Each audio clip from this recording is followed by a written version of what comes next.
Nag-start na po tayo. Bakit po ang sinasabi ko palagi na si supplier ang dapat mauna? Kasi kami po yung mag-guide sa inyo from the scratch. Kasi kayo pa rin ang hahanap ng contractor ninyo. Gagayad namin kayo sa deep well, sa building na itatayo ninyo, building layout, building design. Siyempre kami naman, hindi naman kami pwedeng magsabi na itong package ito ang kukunin ninyo. Siyempre, we need to know magkano yung budget nyo doon sa machine. Kagaya sila, sir, sabi nila package 2, right? 3 or 4. Technically, I will reject na agad sila sa package 3. Ang reason po, hindi dahil gusto ko makabenta ng malaki. Package 3 sa Pangasinan area is hindi pwede kasi may alkaline. Bawal lang may alkaline po dito sa buong Region 1. Of course, we will recommend the reverse osmosis. On your case po, San Manuel, siyempre ganun din. Purified water po ang dapat ibebenta natin. So package 4 tayo pataas.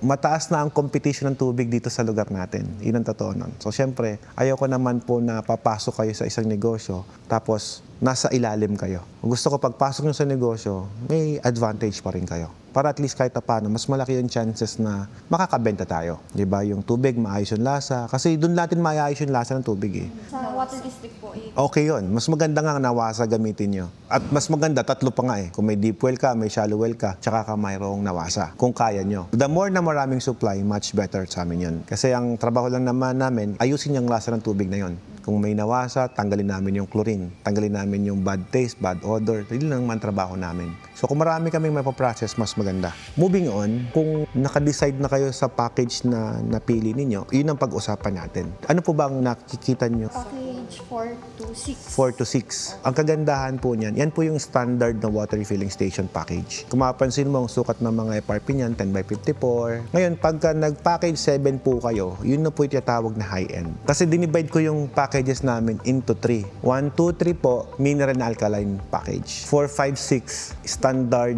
purified package. 7, 8, 9, yun po yung high-end purified package namin.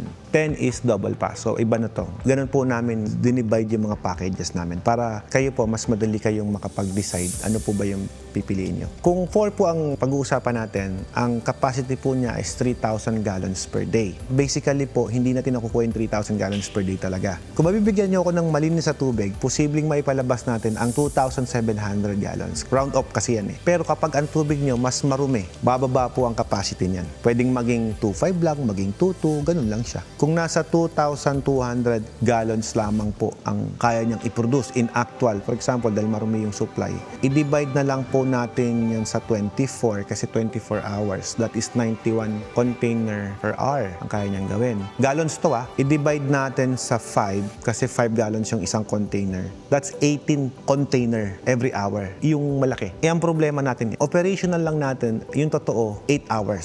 So, i-multiply na lang natin yan sa 8. That would be 146 container. Ibig sabihin, pag nagwa 150 ka na, hindi na pasok sa'yo yan. Kumbaga, kakapusin na yung machine. Consistent po ang supply nito. Kapag kayong tubig natin, nagkapos, syempre mag-shutdown yung machine, hindi din mapalabas yung 146. Pwedeng maging 100 lang. Kulang yung tubig na ipapress natin, mag-shutdown yung machine. So, syempre may oras na binibilang din yun. Conservative computation, sabihin mo ng 100. Yun yung maximum niya na kaya nyong i-produce sa machine na package 4. Kasama na yung interval doon. Kung ang target nyo naman po nasa 200 pataas, I will recommend yung 5. Ang difference lang naman yan, 30,000. Ano naman ang pinagkaiba ng dalawa? Yung 5 po, twice na mas matipid sa kuryente. Difference of 30,000 po, ang makukuha nyo po is efficiency sa kuryente. Kung bakit sinasabi naming matipid, naging 6,000 gallons per day po siya. Yung package 4 natin, for example, 4 na oras siyang aandar. Yung package 5 natin, 2 oras lang. Kalahati agad yun. Same motor yan same horsepower yan Kung ang electric bill mo is 10,000, magiging bill mo na lang is 5,000 na lang. For me, yung 30,000, kung malakas nakukonsumo talaga yung tinatawag nating capacity talaga niya, mas mabilis mong mababawi yung puhunan. Kasi kung kukumputin mo, for example, sa isa, 5 piso puhunan mo. Kapag pinackage 5 mo, parang 250 pesos na lang ang puhunan mo. Parang ganun kalahati. Practical, mas okay yung 5. Kung kapos si budget, pinapa-installment naman namin siya. Ang kagandahan din po niyan, walang tubo. Ang reason po, ang gusto namin, mapili nyo po yung machine na talagang gusto nyo. Kasi mahirap po yun yung maging negosyo ka pero ikaw mismo doubt ka na hindi to makakalaban sa market kasi mas maganda yung makinari nung kabila. Bilang isang negosyante din po, syempre gusto ko yung the best. Lahat ng advantage nasa yun eh. Paano ngayon makakalaban yung mga dati nang nakatayo? The more na tumataas yung machine mo, the more na tumataas yung package mo, mas nagiging efficient po yan. Kaya nga po kahit anong bilhin nyo dyan, okay lang sa amin.